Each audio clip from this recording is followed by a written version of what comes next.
तो चलिए हम लोग शुरू करते हैं आज का सेशन, जो कि है कंसेप्ट थ्रू क्वेश्चन सीरीज। इस सीरीज के हेल्प से मैं आपको इंडियन इकोनॉमी के अंदर chapter by chapter question discussion करवा रहा हूं। साथ साथ उस क्वेश्चन से रिलेटेड जितने भी थ्योरी है वो सारे थ्योरी मैं आपको क्लियर कर रहा हूं। इससे सबसे बड़ा बेनिफिट ये होगा, क्वेश्चन भी सॉल्व होगा और उस क्वेश्चन से रिलेटेड जितना भी थ्योरी होगा वो सारा कंसेप्ट आपका क्लियर हो जाएगा। और लास्टली जो हम लोगों का गोल है एग्जाम क्रैक करना, चाहे वो यूपीएससी हो बीपीएससी हो, एक भी क्वेश्चन इकोनॉमी से आपका मिस नहीं होगा और ना ही गलत होगा। तो चलिए हम लोग शुरू करते हैं क्वेश्चन नंबर 31। इसका ऑलरेडी मैं 3 सेशन ले चुका हूं, ये मेरा 4th लेक्चर है। Economic system differ in ownership and and allocation of natural resources. मतलब ये जो क्वेश्चन का कंसंट्रेशन है वो है इकोनॉमिक सिस्टम पे। देखिए, इससे पहले जो मेरे पिछले 3 वीडियो देख चुके होंगे वो इस इकोनॉमिक्स सिस्टम से अवेयर हो गए होंगे, लेकिन फिर भी मैं आपको फिर से रिकॉल करता हूं। इकोनॉमिक्स सिस्टम क्या होता है इस बात को पहले हम लोग समझते हैं। देखिए, किसी भी देश की इकोनॉमी किस तरीके से चलेगी, इस चीज का जो इंफॉर्मेशन हमें देता है उसको ही कहते हैं इकोनॉमिक सिस्टम। किसी भी देश की इकोनॉमी कैसे चलेगी, इसका मतलब ये होता है किस टाइप के गुड्स एंड सर्विसेज का प्रोडक्शन होगा, और अगर होगा तो कौन प्रोडक्शन करेगा, सरकार करेगी या फिर पूंजीपति लोग करेंगे, और अगर कोई करता है तो किसके लिए करेगा, मतलब वो खुद के लिए करेगा या फिर उस देश की जनता के लिए करेगा। तो ऐसे तमाम क्वेश्चन होते हैं किसी भी देश की इकोनॉमी को चलाने के लिए।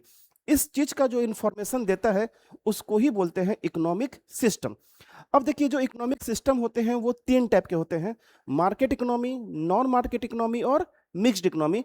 मार्केट इकोनॉमी को ही हम लोग बोलते हैं कैपिटलिस्टिक इकोनॉमी, और यहीं से कंसेप्ट आता है पूंजीवाद का, जिसमें नेचुरल रिसोर्सेज पे पूंजीपति लोगों का हक होता है। मतलब जिनके पास पैसे बहुत ज्यादा होते हैं उनको उनको अधिकार दिया जाता है नेचुरल रिसोर्सेज पे, और वही पूरे देश की इकोनॉमी चलाते हैं। और इस चीज का जो कंसेप्ट दिया था वो दिए थे एडम स्मिथ ने, और एडम स्मिथ के कंसेप्ट पर ही पूरे यूएसए की इकोनॉमी चल रही थी। तब तक चली जब तक कि 1929 में यूएसए में द ग्रेट डिप्रेशन नहीं आया। ये बात आप सबको समझ में आ चुका होगा। दूसरा है आपका non market economy. Non market economy का जो कंसेप्ट था वो कार्ल मार्क्स साहब ने दिया था, और यही आगे चल के 2 पार्टों में डिवाइड हुआ। एक को बोलते हैं सोशलिज्म, एक को बोलते हैं कम्युनिज्म। सोशलिज्म जो कि यूएसएसआर में अडॉप्ट हुआ, आज वो रसिया है, और जो कम्युनिज्म है वो चाइना ने अडॉप्ट किया। हमारे देश की जो इकोनॉमी है वो है mixed economy. Non market economy में जो सोशलिज्म और जो कम्युनिज्म है, इसको ही कंबाइंडली कहा गया है state command economy, centrally command economy. इसका मतलब यह होता है कि नेचुरल रिसोर्सेज पे सरकार का हक होगा। मार्केट इकोनॉमी में नेचुरल रिसोर्सेज पे पूंजीपतियों का हक होगा, लेकिन अगर हम बात करेंगे नॉन मार्केट की तो इसमें सरकार का हक होगा। अगर इस दोनों से अलग हटे मिक्स्ड इकोनॉमी, और मिक्स्ड इकोनॉमी के जो फादर हैं वो है जॉन मैनार्ड किन्स, और उनके ही वजह से हमारे देश में मिक्स्ड इकोनॉमी को फॉलो किया गया। मिक्स्ड इकोनॉमी में क्या है कि दोनों का मिक्सचर है, मतलब नेचुरल रिसोर्सेज पे सरकार का हक होगा, लेकिन कुछ चीजें पूंजीपति लोग अवेलेबल करवाएंगे, और उसके लिए सरकार उनको बेनिफिट भी देगी, लेकिन उसके बदले सरकार टैक्स भी लेगी। तो ये बेसिक अंतर था हमारा मार्केट, नॉन मार्केट और मिक्स्ड इकोनॉमी में। ये बात समझ में आ गया। पूंजीपति में एक सबसे बड़ा जो ड्रॉबैक कहा जाता है वो कहा जाता है डिमांड एंड सप्लाई। वो हमेशा अपना पर्सनल मैक्सिमम बेनिफिट चाहते हैं। इसका मतलब ये होता है वो उसी चीजों का सप्लाई करते हैं जिसका मार्केट में डिमांड होता है। मतलब हम लोग ये कह सकते हैं कि मार्केट इकोनॉमी टोटली डिपेंड्स होता है मार्केट फोर्स, और मार्केट फोर्स को ही कहते हैं डिमांड एंड सप्लाई। तो जिस चीज का मार्केट में डिमांड होगा उस चीज का पूंजीपति लोग उसका सप्लाई करेंगे ताकि उसका बेनिफिट मैक्सिमम होगा। ये बात समझ में आ गया। अगर लगता है कि लोगों को आम ज्यादा पसंद है तो वो आम का उपज ज्यादा करेंगे। यही है आपका मार्केट इकोनॉमी, जो कि डिमांड एंड सप्लाई पे डिपेंड करता है। जबकि नॉन मार्केट इकोनॉमी में नहीं है। मतलब पब्लिक को क्या चाहिए ये सरकार तय करती है, और सरकार ही सब कुछ अवेलेबल करवाती है। मिक्स्ड इकोनॉमी में ऐसा कुछ भी नहीं है। सरकार टैक्स लेगी। सरकार क्या लेगी? टैक्स लेगी, और बस पूंजीपति लोगों को ये बात पता है कि हम लोगों को क्या चाहिए। बस यही है हमारा मिक्स्ड इकोनॉमी। देखिए, जो फर्स्ट स्टेटमेंट है, capitalistic economy relies on market force. बिल्कुल, पूंजीपति लोग हमेशा उसी चीज का प्रोडक्शन करते हैं जिसका मार्केट में डिमांड होता है, और डिमांड होगा तो उसका सप्लाई करवाएंगे। इसका मतलब ये स्टेटमेंट सही है। Socialist economy relies on central planning. बिल्कुल सही है। सिर्फ सोशलिस्ट ही नहीं, कम्युनिज्म ऑल्सो। सोशलिस्ट इकोनॉमी चाहे communism economy relies on central planning, मतलब ये कि नेचुरल रिसोर्सेज पे सरकार का हक होगा। सरकार तय करेगी किस तरीके से लोगों में उसको उसका नेचुरल रिसोर्सेज का एलोकेशन किया जाएगा। तो ये भी सही है। Mixed economy combines both system. हमारे देश में सरकार भी है और हमारे देश में पूंजीपति लोग भी है, अंबानी है, अडानी है, टाटा है, ये सब। तो ये भी सही है। सो कौन सा हो गया? D. D is the correct answer. तो चलिए हम लोग चलते हैं आगे। उम्मीद करते हैं कि इतने डिस्कशन से आपको बहुत सारे कंसेप्ट क्लियर हो रहे होंगे। साथ साथ जो भी वन लाइनर क्वेश्चन है, अगर मेरा डिस्कशन आप सही से सुनते हो, मैं इतना विश्वास के साथ कह सकता हूं कि वन लाइनर क्वेश्चन जो आपके एग्जाम में आएंगे ना, वो आप हंसते खेलते बना दोगे। Next question, demand is influenced by various factor. मतलब ये जो पब्लिक का डिमांड है, ये पब्लिक का डिमांड किस तरीके से प्रभावित होता है? Consider the following statement. पहला है इनकम ऑफ कंज्यूमर। समझिएगा, डिमांड एंड सप्लाई। डिमांड की जरा हम बात करते हैं।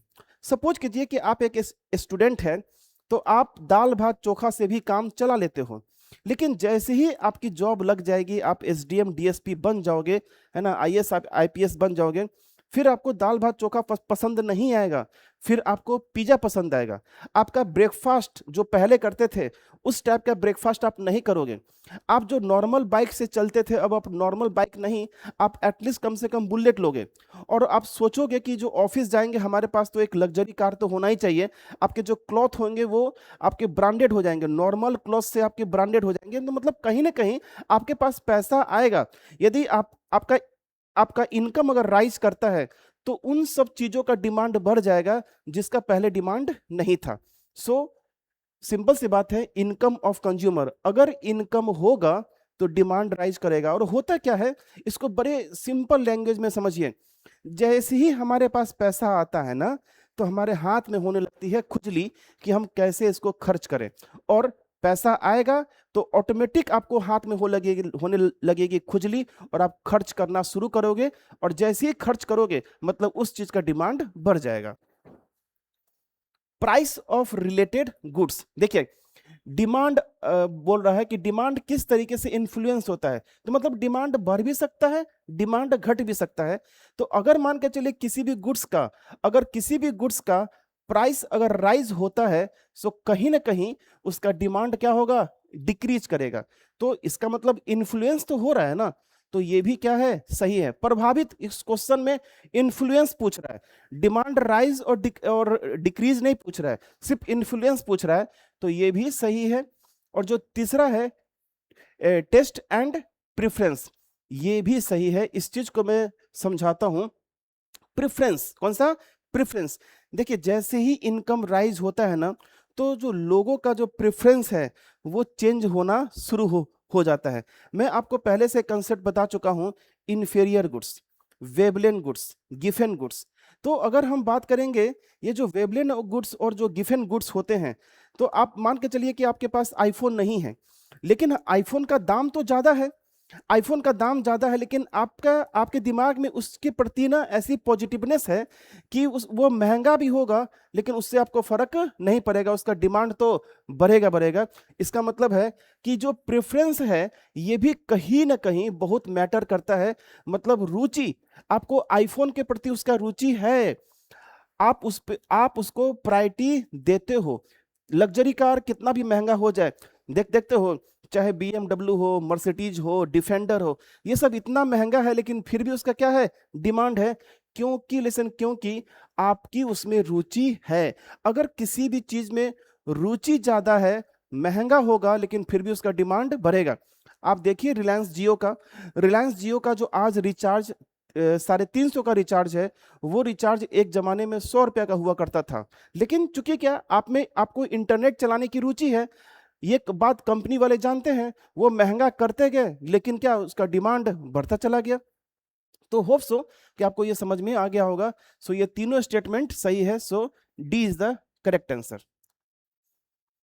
आज मैं नंबर ऑफ क्वेश्चन ज्यादा लाया हूं, 15 क्वेश्चन लाया हूं। देखिए एक बात को समझिए, 50 क्वेश्चन करना बहुत ज्यादा अच्छी बात नहीं है एज कंपेयर टू कि हम 10-15 ही क्वेश्चन करें, लेकिन उस 10-15 क्वेश्चन पे इतना कंसेप्ट क्लियर कर ले कि वो 100 क्वेश्चन के बराबर होगा।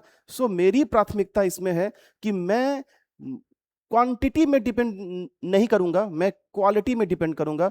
मतलब ऐसा कंसेप्ट सिखा दूं कि ऑब्जेक्टिव क्वेश्चन तो आपके वन लाइनर क्वेश्चन तो आपसे ऐसे ही बन जाए। चलिए क्वेश्चन नंबर 33। क्वेश्चन नंबर 33 कहता है, central problem of an economy arises due to scarcity of natural goods because everyone needs essential goods for their life. Simple सी बात है, हमारे देश में जितने भी नेचुरल रिसोर्सेस हैं, हमारे देश में क्या पूरे वर्ल्ड में नेचुरल रिसोर्सेस की स्कार्सिटी तो है ही। स्कार्सिटी अपनी जगह है, लेकिन जो लोगों का नीड्स है, ये नीड तो है ही, और वो चाहता ही है कि वो अपने नीड्स को फुलफिल करे। तो ये क्वेश्चन कहीं ना कहीं नेचुरल रिसोर्सेस के स्कार्सिटी और लोगों के नीड्स से रिलेटेड है। स्टेटमेंट समझते हैं। Consider the following statement, what to produce, how to produce and for whom to produce. तो यही तो है सेंट्रल प्रॉब्लम, और इसी सेंट्रल प्रॉब्लम का जो सॉल्यूशन देता है उसको ही कहते हैं इकोनॉमिक सिस्टम। तो इकोनॉमिक सिस्टम हमारे सारे प्रॉब्लम का सॉल्यूशन देता है कि किस तरीके से नेचुरल रिसोर्सेज का प्रोडक्शन किया जाए, किस टाइप के गुड्स का प्रोडक्शन किया जाए, किसके लिए किया जाए। ये सारा का सारा प्रॉब्लम ही सॉर्ट आउट होता है कि what to produce, how to produce, for whom to produce. Clear है? So which of the statement given above correct represent the central problem. तो सेंट्रल प्रॉब्लम में ये तीनों है, और इसी सेंट्रल प्रॉब्लम को सॉल्व करने के लिए ही इकोनॉमिक सिस्टम आया है। So D is the correct answer.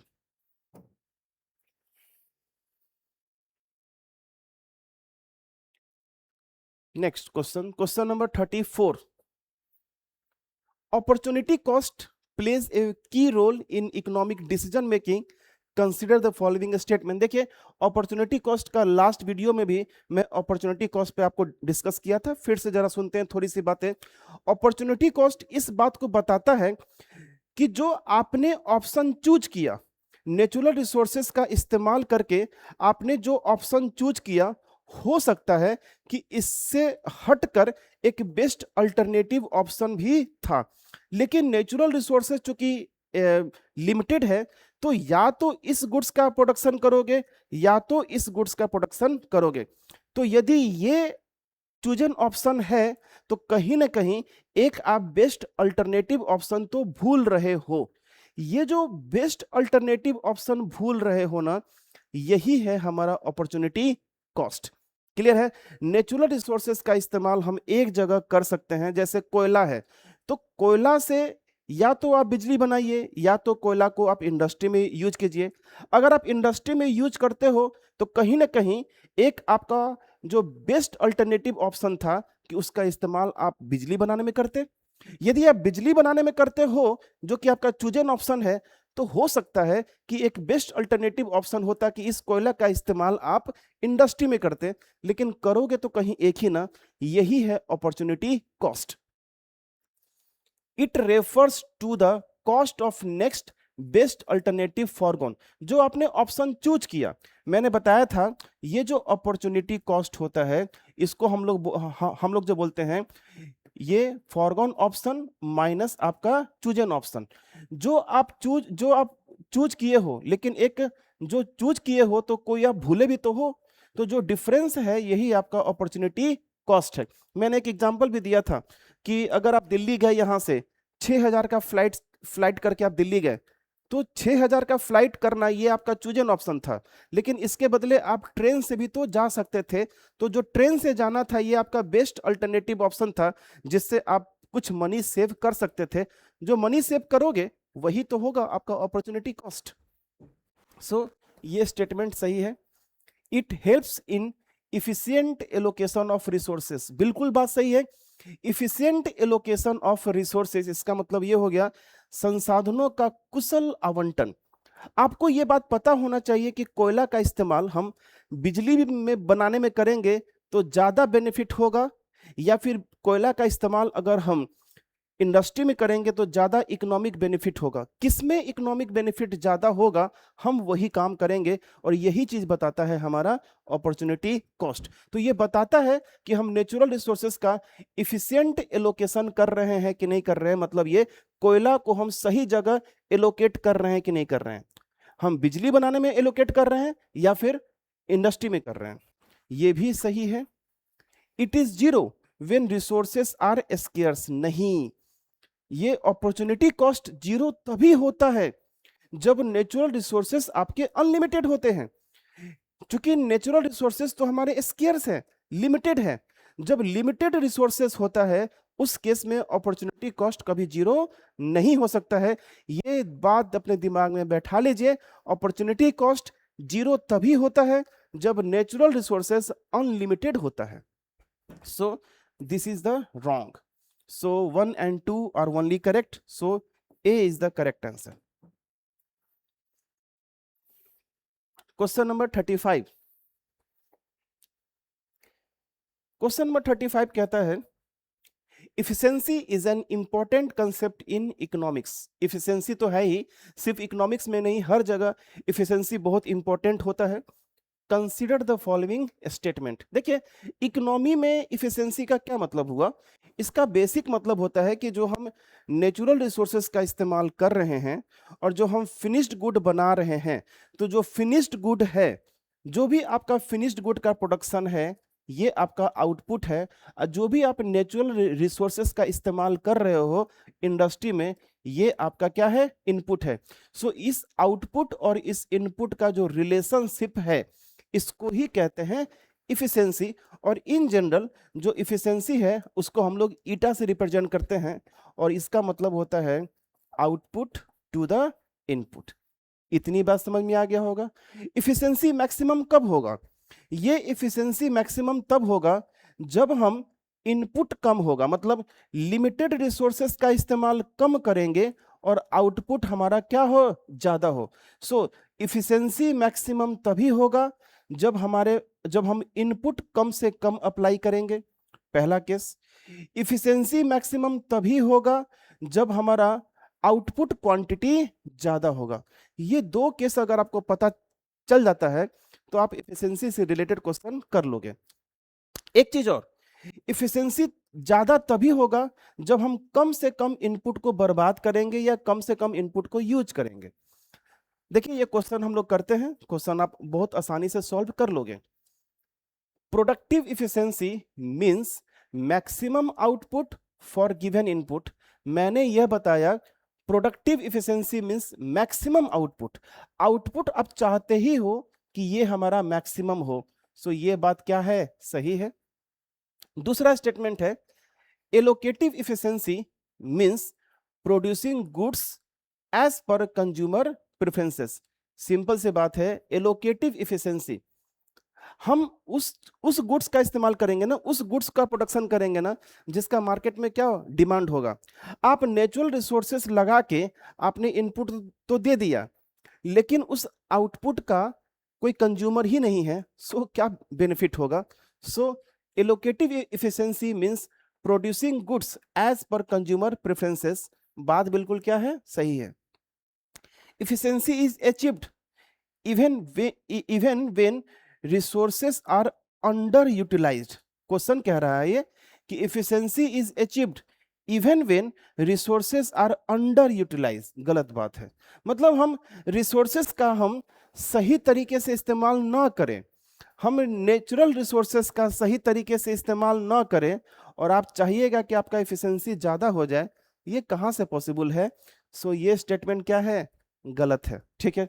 So which of the statement given is are correct? So only 1 and 2. So A is the correct answer. Question number 36. चलिए हम लोग आगे बढ़ते हैं।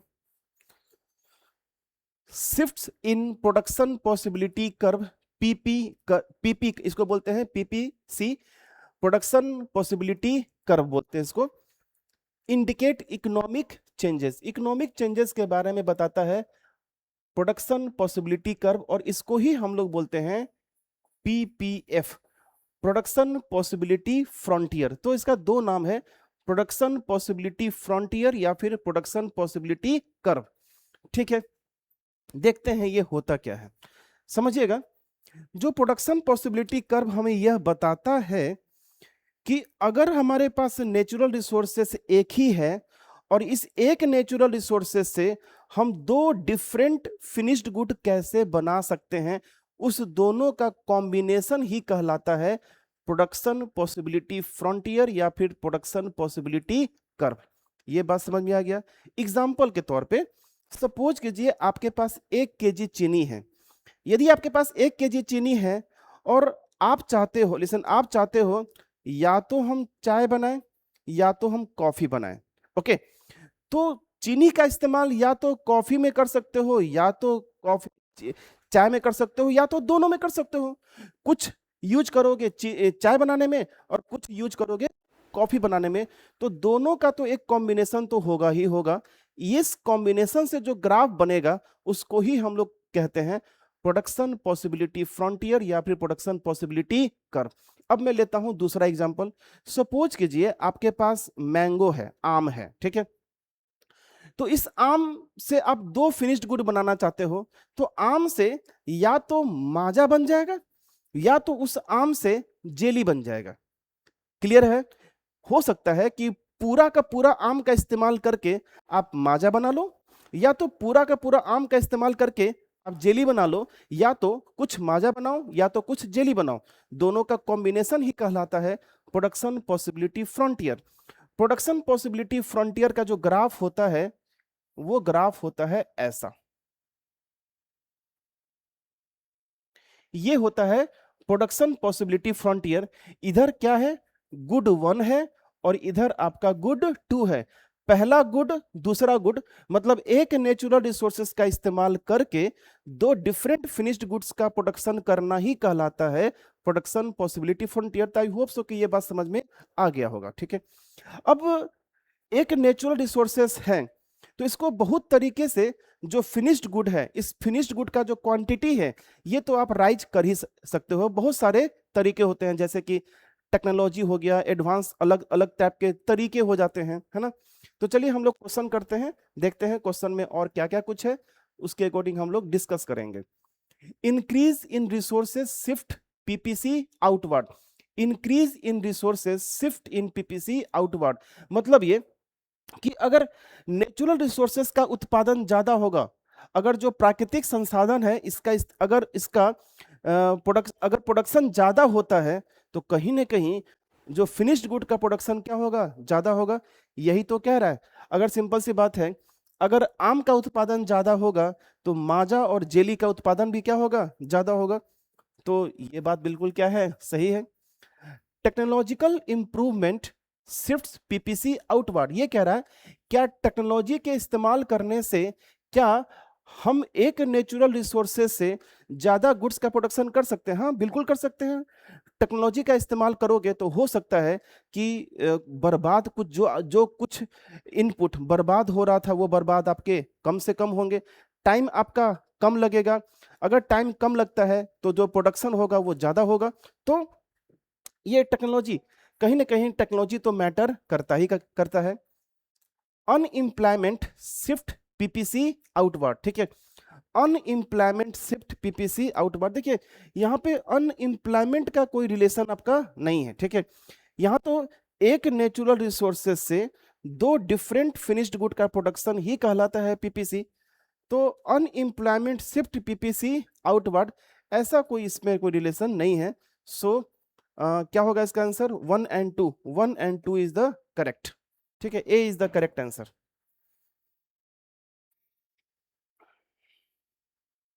Question number 37।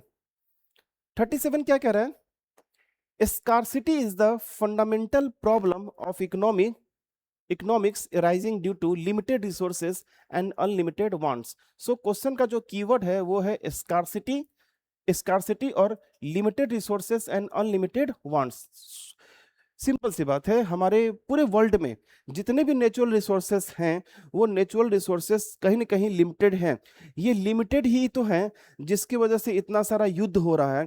ये जो आपका क्रूड ऑयल है, कच्चा तेल है, इस कच्चे तेल की वजह से तो क्या इतना सारा युद्ध हो रहा है, कन्फ्लिक्ट हो रहा है। तो कहीं ना कहीं ये स्कार्सिटी है, स्कार्सिटी तो है लेकिन क्या है, इसका जो नीड है ये है अनलिमिटेड है। तो इससे रिलेटेड ही कुछ क्वेश्चन है, चलिए हम लोग जरा देखते हैं। Scarcity arises because human wants are unlimited. हाँ, बात बिल्कुल सही है। ये जो इंसान की जो सोच है, इंसान जो सोचता है, इंसान जो चाहता है, इसकी हम लोग कल्पना नहीं कर सकते हैं। अनलिमिटेड, अगर उनके पास 1 करोड़ होगा तो उनको लगेगा कि मेरे पास 1 करोड़ क्या है, कम है। अगर उनके पास कोई अच्छी गाड़ी आ जाएगी तो वो ये सोचेगा कि मुझे डिफेंडर क्यों नहीं है। तो जो उम्मीद है, सोच है, इसका कोई भी लिमिटेशन नहीं है। सो ये बिल्कुल सही है। Scarcity would not exist if resources were unlimited. ये कह रहा है scarcity would not exist if resources were unlimited. अगर रिसोर्सेस हमारे अनलिमिटेड हो जाए तो स्कार्सिटी आपका कहीं पे होगा ही नहीं। ये बिल्कुल क्या है, सही है। जो तीसरा है, scarcity applies only to poor countries. अरे, scarcity applies to only poor country, ऐसा थोड़ी है। अमीर देश है, आपके पास पैसा ही है तो क्या हो सकता है। आप कई बार मूवी देखते होंगे जिसमें कोई हीरो हीरोइन अगर ऑपरेशन थिएटर के अंदर चली गई, उसके जो पिताजी गुंडा होते हैं बोलते हैं कि डॉक्टर साहब आप मेरी पूरी संपत्ति ले लो लेकिन मेरी बेटी को बचा लो। अरे भैया, संपत्ति लेके क्या करेंगे। तो डॉक्टर साहब क्या बोलते हैं, पैसे का क्या कर सकते हो, बस आप दुआ कीजिए। मतलब पैसे का कोई वैल्यू नहीं है। सो अब रिसोर्सेज ही अगर लिमिटेड है तो पैसा और होना और पैसा का ना होना क्या ही फर्क पड़ता है। सो ये वनली गलत है, ठीक है। सो ये गलत है। So 1 and 2, so A is the correct answer.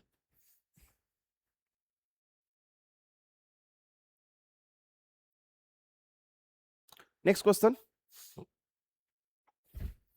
Utility is a measure of, 1 minute, utility is a measure of satisfaction derived from consumption. देखिए, सबसे पहले जरा हम लोग समझते हैं यूटिलिटी का क्या मतलब होता है। यूटिलिटी का मतलब होता है सेटिस्फैक्शन, प्लेजर, ठीक है। मतलब आनंदित हो जाना। यदि आप किसी भी गुड्स का इस्तेमाल करते हो, आप कंज्यूम करते हो और आप आनंदित हो जाते हो, है ना, आपको सेटिस्फैक्शन मिल जाता है, इसी को बोलते हैं यूटिलिटी। तो हमारी इकोनॉमी में, पूरे वर्ल्ड की इकोनॉमी में लोग गुड्स का इस्तेमाल करते हैं अपने नीड्स को पूरा करने के लिए, क्योंकि यह उनको यूटिलिटी प्रोवाइड करता है, यह उनको सेटिस्फैक्शन प्रोवाइड करता है। यह बात समझ में आपको आ चुका होगा, what is the meaning of utility. देखिए, पहला स्टेटमेंट, यूटिलिटी इज सब्जेक्टिव। बिल्कुल बात सही है।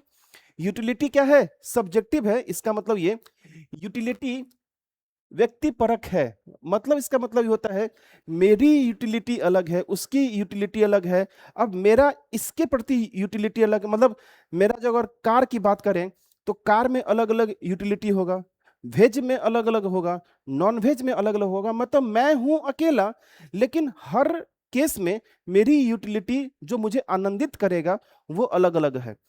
कपड़े के केस में अलग होगा, खाने के केस में अलग होगा, गाड़ी के केस में अलग होगा, हर चीज में, मोबाइल के केस में अलग होगा। तो यूटिलिटी क्या है, सब्जेक्टिव है। बात बिल्कुल क्या है, सही है। Utility can be measured in cardinal number. मतलब देखिए, ऐसा नहीं है, मतलब ये जो आनंदित होना है ना, ये जो आपको सेटिस्फैक्शन हो जाना, इसको आप नंबर में काउंट नहीं कर सकते हो कि मुझको 5 किलो मुझे सेटिस्फैक्शन हुआ, ऐसा बिल्कुल भी नहीं है। ये यूटिलिटी कंज्यूमर बिहेवियर को बताता है। Utility specify the consumer behaviour, जिसको कि काउंट करना पॉसिबल नहीं है। सो ये गलत है। Utility differs from person to person. अब मैं अपनी यूटिलिटी की बात नहीं कर रहा हूं, अब मैं पर्सन टू पर्सन की बात कर रहा हूं। सिंपल सी बात है, कोई वेज खाना पसंद करता है, कोई नॉन वेज खाना पसंद करता है, किसी को कोल्ड कॉफी चाहिए तो किसी को हॉट कॉफी चाहिए, तो अलग अलग लोगों का यूटिलिटी अलग अलग है। सो ये सही है। So 1 and 3 are correct. So B is the correct answer.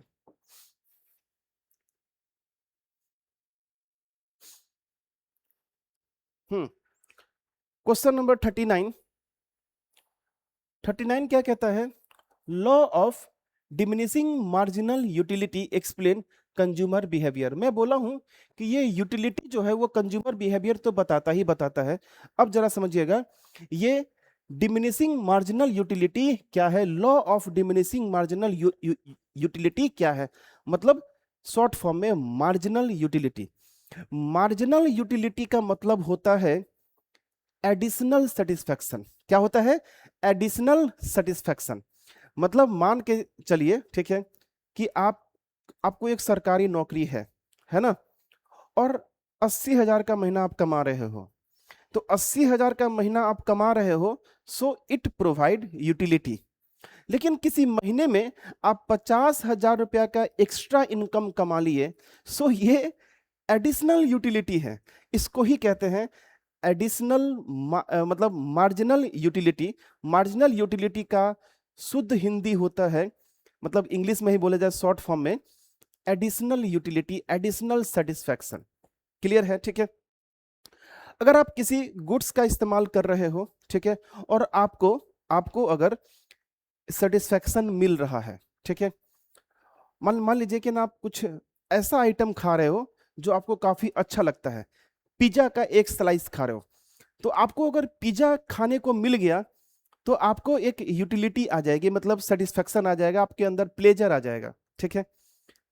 अगला जो स्लाइस खाओगे, अगर एक स्लाइस और मिल गया, एक स्लाइस जैसे ही और मिलेगा, it is nothing but marginal utility, additional satisfaction. I hope so कि आपको मार्जिनल यूटिलिटी समझ में आ गया होगा, एडिशनल सेटिस्फैक्शन क्या है यह बात समझ में आ गया होगा। अब जरा मैं अपने डिस्कशन को जरा कंटिन्यू करता हूं।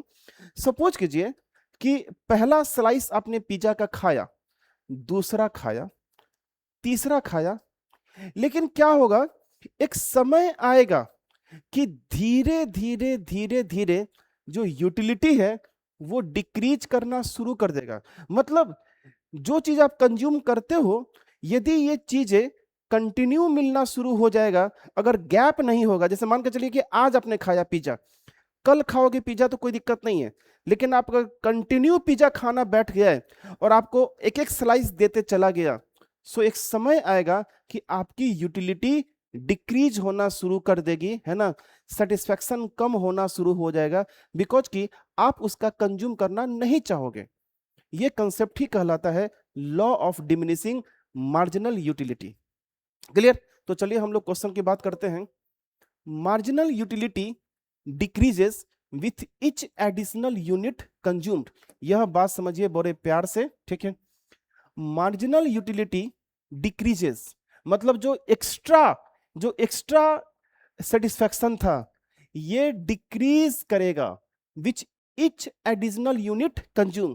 आप अगर 4 स्लाइस खाए हो पिज्जा का, 5वां खाओगे तो कहीं ना कहीं ये आपको कम सेटिस्फैक्शन देगा। सो ये बात बिल्कुल सही है। It assumes continuous consumption. हाँ, मार्जिनल यूटिलिटी एक्सप्लेन में आपको बोला हूं कि हमको कंटिन्यूटी देखना पड़ेगा। क्लियर? हम इस कंसेप्ट में कहीं ये नहीं कह रहे हैं कि आज पिज्जा खाएं और फिर 1 महीने के बाद खाएं, ऐसा नहीं, हम कंटिन्यूअस की बात कर रहे हैं।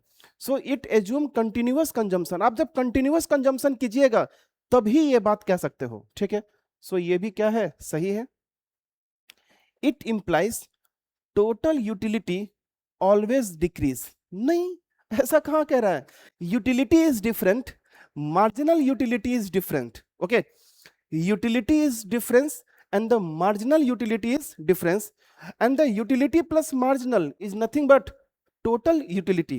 So it implies total utility always decrease, ऐसा बिल्कुल भी नहीं है, ठीक है।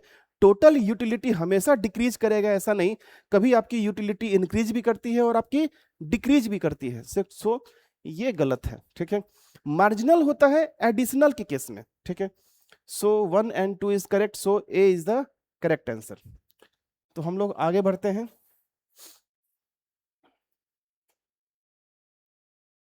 क्वेश्चन नंबर 40 कहता है प्रोडक्शन पॉसिबिलिटी कर्व, फिर से आ गया पीपीएफ या फिर PPC. Explain opportunity cost and trade off. Trade off का मतलब होता है लेन देन, और ये अपॉर्चुनिटी कॉस्ट मैं ऑलरेडी आपको बताया हूं। Consider the following statement. तो मतलब प्रोडक्शन पॉसिबिलिटी कर्व अभी जस्ट मैं आपको बताया हूं, इसका मतलब ये होता है कि कोई भी एक लिमिटेड रिसोर्सेस है, उस लिमिटेड रिसोर्सेस का इस्तेमाल करके दो फिनिश्ड गुड का प्रोडक्शन करना ही कहलाता है प्रोडक्शन पॉसिबिलिटी कर्व, मतलब जो ग्राफिकल रिप्रेजेंटेशन होता है। सो क्वेश्चन क्या कह रहा है, PPC shows different combination of two goods. मैंने आपको ये बताया ही, यही कहलाता है PPC curve. So PPC show different combination of two goods. So ये गुड 1 है और ये आपका गुड 2 है, इसके कॉम्बिनेशन को ही कहते हैं पीपीसी। ये बात सही है, अभी जस्ट मैं डिस्कस भी किया था। PPC assumes full and efficient use of resources. ये बिल्कुल सही है। हम तभी ये कॉम्बिनेशन कर सकते हैं जब कोई भी हम इनपुट को बर्बाद न करें, इफेक्टिवली हम नेचुरल रिसोर्सेस का इस्तेमाल करेंगे। सो 2 is the correct. PPC always a straight line, कहां है ये स्ट्रेट लाइन? क्या है? जो पीपीएफ ग्राफ होता है ये हमेशा कॉनकेव इन नेचर होता है। कॉनकेव, ये इसको बोलते हैं कॉनकेव, कॉनकेव नेचर का है। सो ये गलत है। So 1 and 2 is correct, A is the correct answer. Okay,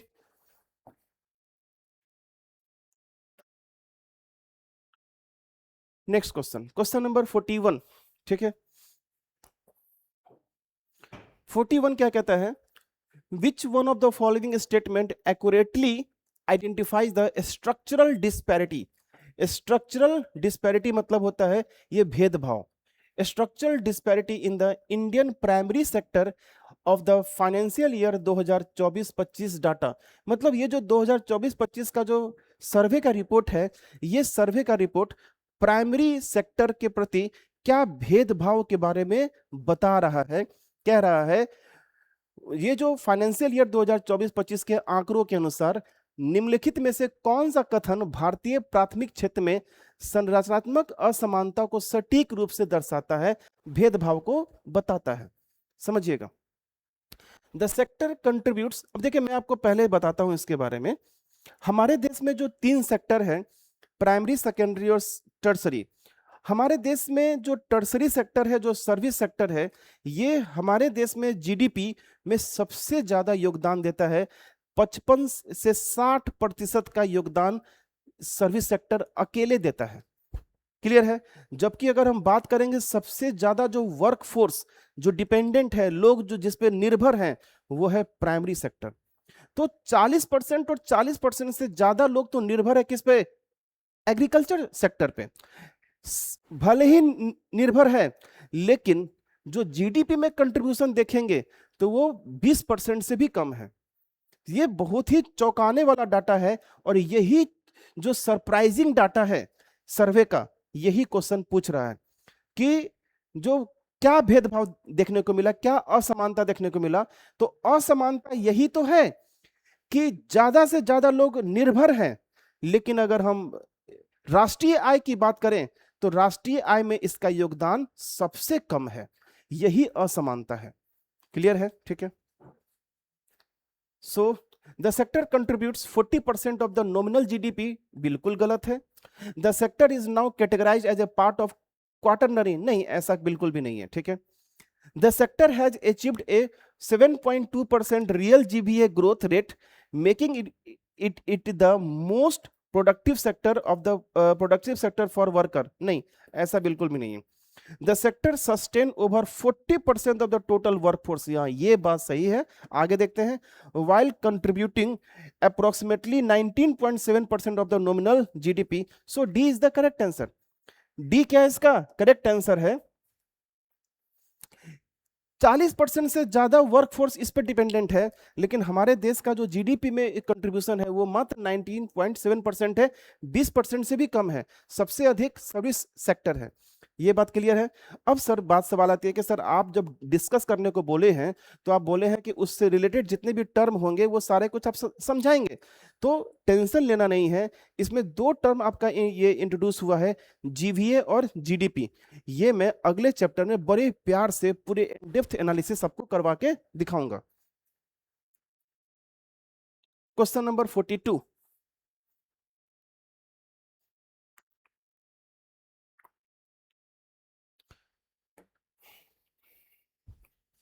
42 क्या कहता है?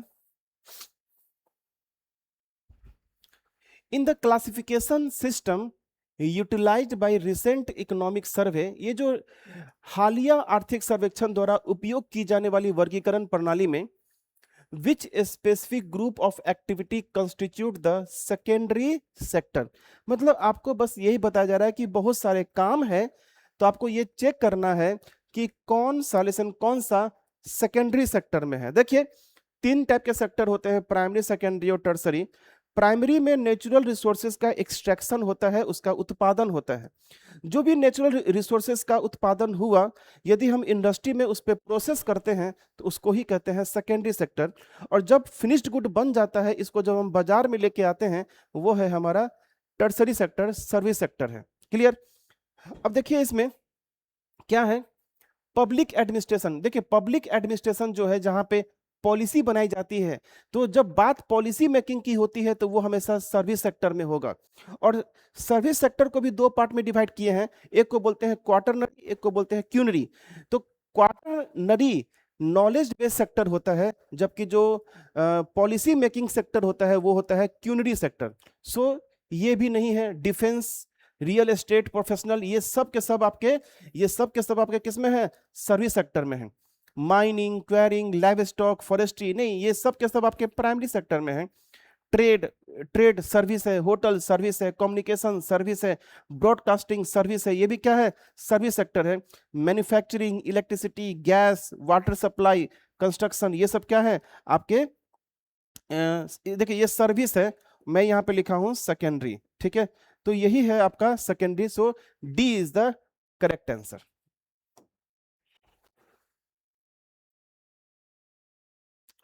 Question number 44। Identify the primary distinction between the quaternary and quinary sector within the modern economic framework. देखिएगा within अभी जो क्वार्टरनरी और quinary में क्या अंतर है, बेसिक जो अंतर मैं आपको बताया हूं वो ये है कि ये दोनों के दोनों, क्वार्टरनरी और क्यूनरी, ये दोनों के दोनों सर्विस सेक्टर का ही पार्ट है। लेकिन क्वार्टरनरी में हमेशा हमेशा नॉलेज बेस्ड सेक्टर को इंक्लूड किया गया है, जबकि क्यूनरी सेक्टर में पॉलिसी मेकिंग की बात की गई। जैसे अगर मैं बात करूं कि आपका मोबाइल फोन खराब होता है, आप अगर सर्विस सेंटर में ले जाते हो तो वो नॉलेज की वजह से वो बना लेता है। ये जो डिजिटल बोर्ड है, ये नॉलेज की वजह से ये इसको ठीक किया जा सकता है। मैं आपको पढ़ा रहा हूं, ये नॉलेज है। डॉक्टर आपका इलाज करता है, ये क्या है? नॉलेज है। सो ये कहलाता है क्वार्टरनरी। लेकिन जब बात आ जाती है डिसीजन मेकिंग की, पॉलिसी मेकिंग की, जैसे इस टाइप का कोई पॉलिसी आना चाहिए, स्कीम आना चाहिए, इस टाइप के रूल्स एंड रेगुलेशन आना चाहिए, जैसे एमएलए एमपी, ये जो एमएलए एमपी और ये जो डीएम है ना, ये सब जो एसपी हैं, ये सब जो पॉलिसी बनाते हैं, ये सब डिसीजन मेकिंग में आते हैं। क्लियर है बात को? So quaternary involve physical manufacturing, बिल्कुल गलत है। Quaternary involve intellectual activities and research, while quinary involve top level decision making and executive leadership. यही सही है, आगे जाने की जरूरत ही नहीं है, ठीक है? So B is the correct answer.